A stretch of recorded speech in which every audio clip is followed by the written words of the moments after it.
On a beaucoup parlé de ses rêves et de ses réalités, bien sûr, on a beaucoup parlé, et chacun avec tellement de talent, chacune avec tellement de talent, sur ses rêves qui étaient ceux de notre jeunesse et qui, à force de travail, de talent, de persévérance, de rencontres, ça a été dit, ont réalisé des choses extraordinaires dans leur vie et veulent embarquer les autres, c'est ça qui est important. Maintenant, vous êtes-vous posé cette question. Y a-t-il des rêves partagés par des hommes et des femmes, le même rêve, qui ont pu changer le monde, changer la face du monde? Parce qu'il y a deux types de rêves. Il y a ceux, quand on vous dit oh tu rêves, c'est-à-dire que voilà, on s'échappe du monde, on s'échappe des contraintes, on ne va pas changer le monde, mais on veut s'en abstraire pour des raisons de rêvasserie ou simplement parce qu'on est stressé et on veut un peu respirer, sortir des contraintes. Et puis il y a ces rêves, évidemment, ceux qui nous intéressent aujourd'hui, ceux qui changent le monde et qui se concrétisent. Maintenant, on va faire une petite expérience de pensée. Les physiciens adorent faire ça. Vous allez fermer vos yeux, s'il vous plaît. Et je vous demande d'imaginer que vous êtes 70 000 ans, je précise avant Jésus-Christ, et venu d'Afrique, vous êtes au bord de la mer de Timor. Et là, devant vous, c'est 80 km de mer, l'inconnu absolu. L'horizon est à 40 km, comme vous savez. Là, ouvrez les yeux. Imaginez maintenant que des hommes, des femmes et des enfants vont décider, ce qui n'est jamais arrivé dans l'histoire de la vie. Ils vont traverser la ligne de Wallace. Wallace, c'était un ami de Charles Darwin qui avait inventé la biogéographie, qui avait constaté qu'à l'ouest de cette ligne, il y a les mammifères placentaires, c'est-à-dire les mammifères comme vous et moi, chez lesquels les femelles ont un utérus, un placenta. Et de l'autre côté, vous avez les mammifères marsupiaux, donc les kangourous par exemple, koalas, etc. Jamais un mammifère placentaire n'avait traversé. Et voilà qu'il y a au moins 70 000 ans, ces hommes et ces femmes sont allés dans le Saoul qui réunissait à l'époque la Tasmanie, l'Australie et la Nouvelle-Guinée. Mais ils ne vont pas s'arrêter là. Qu'est-ce qui fait qu'ils sont allés en Océanie? Alors un jour, quelqu'un m'avait dit « Ah ouais, il y avait 80 km de mer. » Je dis « Tu sais, à l'époque, il n'y avait pas Google Maps. » Donc, l'Océanie, avant les rêves exotiques de Gauguin, de Paul-Émile Victor, de Jacques Brel, comment ils y sont allés? L'île de Pâques, cette saison, ils ne sont pas allés avec les cloches. Et ça, on ne sait pas. Alors nous autres, les scientifiques, évidemment, c'est normal, c'est notre job, on essaye de trouver des réponses. Est-ce que c'est la faim, une famine, une crise volcanique qui ne manque pas dans les îles de la Sonde? Est-ce que c'est aussi des changements climatiques? Bref, des tas de pépins. Eh bien non, ça ne marche pas parce qu'on ne va pas vers l'inconnu quand on a faim. On essaie d'aller vers quelque chose qui peut nous apporter à manger. Les grandes migrations, aujourd'hui en Europe, là, nous avons peur de ces migrations évidemment, c'est jamais simple, des flux migratoires. Mais je rappelle quand même que le plus grand flux migratoire dans l'histoire de l'humanité, c'est nous les Occidentaux pour aller dans les nouveaux mondes. Eh ouais. Et donc là, les rêves d'Amérique, il y a un siècle, mais on savait où était l'Amérique, il y avait de l'espoir, c'était fantasmé. Mais là, l'inconnu absolu, sans savoir si on va revenir, et même d'ailleurs sans se poser la question. Eh bien, les aborigènes ont un nom pour ça, le temps du rêve. Le temps du rêve, c'est ce qui exprime à travers la marche et la sacralisation de leurs espaces ce qu'a été les cheminements de leurs ancêtres pour arriver donc au peuple d'aujourd'hui. Le temps du rêve. Alors, ces rêves, évidemment, ils ont changé beaucoup de choses sur la Terre. Christophe Colomb, on arrive à la Renaissance, là. Alors, on a cité tout à l'heure la création de la Sorbonne, mais en 1530, c'est de l'autre côté de la rue, c'est le Collège de France. Donc, on est en pleine Renaissance. Et là, donc, c'est l'ouverture vers de nouveaux mondes. Et c'est mon ami Éric Orsena qui m'avait raconté, mais attends, lorsqu'il a vu les très catholiques rois du Portugal et d'Espagne pour engager son aventure, il n'a pas vendu une technique. J'ai des caravelles, j'ai des provisions, je sais où on va, j'ai des portelans, les ancêtres des cartes. Non, il a vendu un rêve. Il a dit que le roi qui soutiendrait ce projet serait un grand roi pour les générations futures. Les grands projets sont menés par des rêves. Et à la Renaissance, en plus des rêves, des récits, des mythologies, des religions, etc., arrive un nouvel imaginaire, les imaginaires scientifiques. Imaginez que vous soyez Galilée et que vous soyez la première femme ou le premier homme qui observe la Lune et les anneaux de Saturne.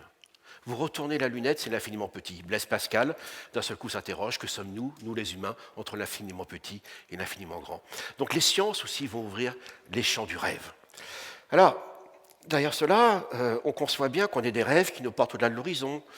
Les aborigènes australiens, enfin les paléo-aborigènes australiens, Christophe Colomb, tout ça, d'accord. Mais maintenant, les autres rêves, les rêves des temps perdus, ceux des origines, les mondes perdus de Conan Doyle. Ce sera les dinosaures, ce sera tout ça. Mais qui a ouvert ce rêve? Eh bien, ça a commencé par un rêve. Nous sommes en 1831. Un jeune homme sort diplômé de Cambridge, très dilettante, assez brillant, mais il n'a pas forcé son talent. Il adore les sciences naturelles. D'ailleurs, son père lui avait dit quelque temps auparavant, « Mon fils, tu seras la honte de la famille, tu ne t'occupes que de rats, de cancrelats et de chasse. » Alors néanmoins, il va faire de son fils un pasteur, parce que c'est la théologie naturelle, et c'est, en tant que naturaliste, admirer l'œuvre de la création. Alors là, il va être pasteur. C'est très honorable. C'est pas l'enthousiasme quand même. Et là, il reçoit une lettre, en juin 1831. Son professeur, John Henslow, professeur de botanique à Cambridge, avec lequel il marchait tous les soirs. On disait qu'il était l'homme, l'étudiant qui marchait avec John Henslow. Il lui dit, mon jeune ami, on me propose une mission sur un navire de Sa Royale Majesté, HMS Beagle, Her Majesty's Ship, Beagle, mais je suis trop âgé et je pense que vous avez toutes les qualifications. Ah, il exulte, c'est Charles Darwin, évidemment. Il prend la lettre, il va voir son père, Robert Darwin, mais qui est Falstaff, un homme énorme, une autorité extraordinaire, mais un bon père, victorien, mais un bon père. Il lui dit, non, tu trouves encore un prétexte pour éviter tes responsabilités, tu ne pars pas. Mais il lui dit ce que devraient dire tous les parents, tous les conseillers, toutes les personnes qui ont des jeunes enthousiastes autour d'eux. Il lui dit, cependant, mon fils, si tu trouves un homme ou une femme, un honnête homme ou une honnête femme, qui consent à ton projet, alors peut-être que j'irai reconsidérer ma position. Charles Darwin prend son cheval, il est excellent cavalier, il va voir son adorable oncle Josiah Wedgwood. Ils attellent la calèche, ils font demi-tour, et Darwin va partir en septembre 1831, et ce voyage va changer le monde parce qu'il va ouvrir le monde des diversités et le monde des origines. Un siècle plus tard exactement, un jeune professeur de philosophie vient d'être nommé au lycée de Mont-de-Marsan. Et il s'ennuie. C'est pas son truc. Enfin, il est brillant, mais c'est pas ce qu'il veut faire. Et là, il reçoit un coup de téléphone de son ancien professeur de la Sorbonne. Dites donc, Lévi-Strauss, toujours intéressé par vos Amérindiens? Certes, professeur, certes. Bon, écoutez, il y a un poste qui s'est libéré à Sao Paulo. J'attends la réponse avant midi. À tout à l'heure. Tac! C'est comme ça que les professeurs parlaient à leurs élèves. Alors, je peux vous dire, ils sont géniaux, les jeunes qui ont organisé cette réunion-là. Mais alors là, Pascal, tu m'envoies ton texte, tu feras dès qu'il soit à l'heure. Je ne parlais pas comme ça à mes professeurs. Hein, bon, en tout cas, c'est très sympathique. Ils sont brillants. Vous avez vu tout ce qu'ils ont organisé. Ils sont extraordinaires. C'est pas plus mal. En attendant, moi, moi maintenant, comment je suis venu paléanthropologue? Évidemment, voilà, moi je vivais dans un terrain maraîcher avant que la banlieue n'existe. Si c'est pas de la préhistoire, ça? Et donc, mes parents étaient maraîchers à Gennevilliers. Moi, j'ai connu ça tout vert. Et ils travaillaient. C'était pas la misère. Hein, c'était pas du tout ce que les jeunes connaissent dans le 9-3, dont on a parlé tout à l'heure. Mais néanmoins, c'était difficile. Et voilà, j'avais une enfance assez solitaire, pas beaucoup de contacts. Et mes seuls rêves, c'était Tintin et Milou, Tarzan, et j'avais un petit livre de préhistoire. J'ai jamais envisagé d'en faire un métier. Et puis voilà, le monde a été brutal pour nous, ce qu'on appelle la modernité, c'est les films de Jacques Tati. Nous avons été expropriés. Et mes parents ont compris que leur monde avait changé. Ils ont dit à ma sœur et moi, faites des études, lesquelles ils ne savaient pas. Alors, ça tombait bien, on appelait ça le lycée moderne, c'est-à-dire qu'on avait créé des classes pour les crétins qui sortaient des classes populaires, qui ne pouvaient pas faire du grec et du latin, mais du sport. Ça tombait bien, ça me plaisait. J'arrive en troisième, et là, j'avais un bon bulletin, mais ils se sont dit, oh, il est fils de classe populaire, hop, enseignement technique. Alors, s'il y a des briseurs de rêves, c'est les conseillers d'orientation.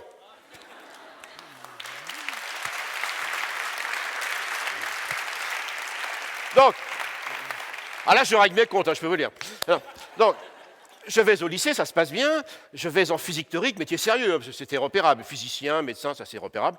Okay, et puis dans les années 70, grâce aux médias, évidemment, et Sciences et Avenir notamment, on entend parler de deux monsieur Bernard van der Merch et les Néandertaliens. Tout ce que vous savez sur Néandertal part, il y a 40 ans, de ce monsieur, professeur à Pierre et Marie Curie. Et puis il y a un autre qui commence à se faire connaître, il est tout jeune, sympa, Yves Coppens. Avec sa petite pépé qui est Lucie, les Australopithèques, Et vraiment, ça me tente. Mais vous savez, quand on sort d'un milieu populaire, les métiers qui se terminent en log. Enfin bref. Mes copains donc, de physique me disent vas-y, vas-y, vas-y. J'y vais, je rencontre Bernard Vandermeer, un homme extraordinaire, vraiment un honnête homme. Et quand même, j'avais un rêve. Je commence à rentrer dans la paléanthropologie, le rêve se construit. C'est arrivé assez tard. Puis quand même, on me disait l'homme descend du singe. Et au bout d'un moment, ça m'énerve. Parce que je dis c'est qui ce singe? Parce que la devise, c'était cacher ce singe que je saurais voir. Alors depuis, justement, je vais les voir moi, de l'autre côté de Lucie. Alors, évidemment, c'était Yves Coppens. Et mon patron, qui m'appréciait beaucoup, Bernard Vandermeer, j'ai eu l'honnêteté de dire, c'est ce qu'il veut, il m'a soutenu donc dans ce projet. Alors voilà, la rencontre avec Yves Coppens se profile. J'assiste en tant qu'étudiant à une réunion de la Société d'anthropologie de Paris. Alors là, je peux vous dire, c'est énorme. Énorme société, la plus ancienne d'anthropologie dans le monde. Et la soirée s'éternise, on est au mois de novembre, c'est l'ancien musée de l'homme, la nuit tombe, il est 20h, ambiance Belphégor, vous voyez le truc? Et là, et tout le monde s'en va, Bernard Vandermeer s'excuse, et il reste que Yves Coppens et moi-même. Et alors là, je n'ai pas le contact avec les professeurs, comme les jeunes que j'ai évoqués tout à l'heure. Hein. Donc, en plus, Yves Coppens venait de rentrer à l'Académie des sciences, et chaire de paléanthropologie et préhistoire. Alors je reste là quand même, il est 20h30, je dis excusez-moi professeur, il est un peu tard. Le professeur Vandermeer s'excuse. Écoutez, je voulais simplement vous donner votre nom, je vais appeler le secrétariat et je voudrais vous présenter mon sujet de thèse. Et Coppens, avec sa bonhomie que vous connaissez, il dit mais je vous en prie, asseyez-vous. Et vous savez quoi, le lendemain matin, moi le petit Diandian, j'avais dans ma boîte aux lettres tous les livres et tous les articles d'Yves Coppens. Et voilà comment ça s'est fait. Alors, bien sûr, j'avais un rêve, c'était rencontrer les grands singes, et j'ai contribué évidemment à apporter l'éthologie des grands singes ou autres, mais vous ne savez pas, quand on a des imaginaires comme ça sur les grands singes et les autres espèces, et d'un seul coup se révèlent nos origines communes, c'était le sujet tabou. Vous savez, quand Darwin publie l'origine des espèces au moyen de la sélection naturelle, l'origine c'était la théologie, qu'elle soit de l'ordre de la théologie ou de la philosophie. On ne touchait pas aux origines, c'est de la métaphysique. Et Darwin ose en 1859, les origines peuvent être investies par la science. Alors vous imaginez que je me suis engagé là-dedans et évidemment, ça a été mon rêve. Alors quelle était aussi l'autre chose à confirmer ce rêve? La fondation de la vocation. La fondation maintenant Bleustein-Blanchet pour la vocation. Oh, ça existe depuis presque 40 ans. Une machine à confirmer les rêves. Une association d'hommes et de femmes extraordinaire. Alors j'étais lauréat, bien sûr. Il se trouve que l'année dernière, enfin un petit peu avant, la dernière promotion portait mon nom, j'en suis extrêmement fier. Et ça veut dire quoi? Ça veut dire qu'on a des jeunes du monde entier, de tous les milieux, qu'ils soient riches ou pauvres, qui viennent d'Afrique, d'Asie ou n'importe où. Ce que l'on fait, c'est soutenir leur vocation. Et c'est ça. La vocation, c'est passer du rêve à sa réalisation. Et je vous donne deux exemples.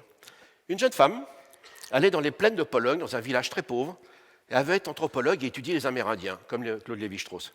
Alors, quel rapport entre les plaines de Pologne et les plaines d'Amérique du Nord? Il y a des bisons, mais ce n'est pas les mêmes. En Pologne, ils sont dans les forêts, là-bas, ils sont dans les plaines. Eh bien, aujourd'hui, elle est anthropologue. Plus dingue. Un jeune homme dans un bled du côté de Dakar, mais vraiment très pauvre. Vous savez quoi? Il rêve d'être diplomate.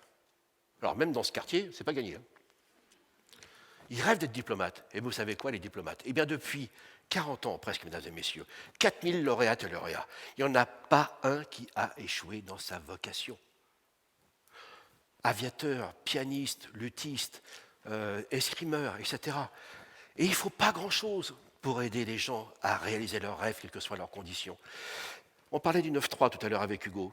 Un ami, Hatch Kellil, a réussi ses études, il était vraiment dans des conditions difficiles, il va à la Boston University et il dit je veux renvoyer l'ascenseur. Et il y avait une classe préparatoire pour les écoles de commerce, on a parlé d'écoles de commerce, et il dit il faut les aider. Et vous savez quoi? Il a eu cette idée toute simple, faire venir quelques conférenciers, comme moi et d'autres bien évidemment, et en une seule conférence ou deux, d'un seul coup, chaque année, on a vu le niveau d'intégration monter comme les meilleures classes préparatoires de Paris. Alors moi, j'ai eu un petit coup de bol parce qu'il se trouve que j'avais eu un portrait dans Libération et également, j'étais passé la veille à Ce soir ou jamais. Bon, c'est pas très grave tout ça, c'est pas très important. Mais pour ces jeunes, ça voulait dire, on nous envoie pas des seconds couteaux.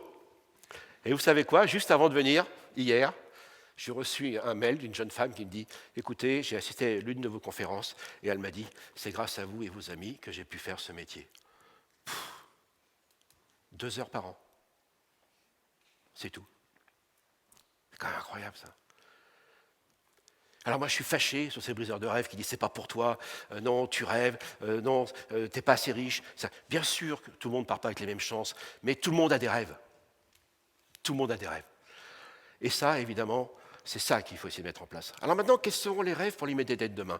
Hugo nous a dit, effectivement, c'est très bien cette cartographie que nous a donnée des jeunes. Ils sont nombreux, ils sont dynamiques. Franchement, les conférences qu'ils font là, les jeunes, on ne les faisait pas quand j'avais cet âge-là. Hein. Ils sont quand même super bons. Et on voit toute cette qualité de cette jeunesse qui est là. Mais quels seront les rêves du futur?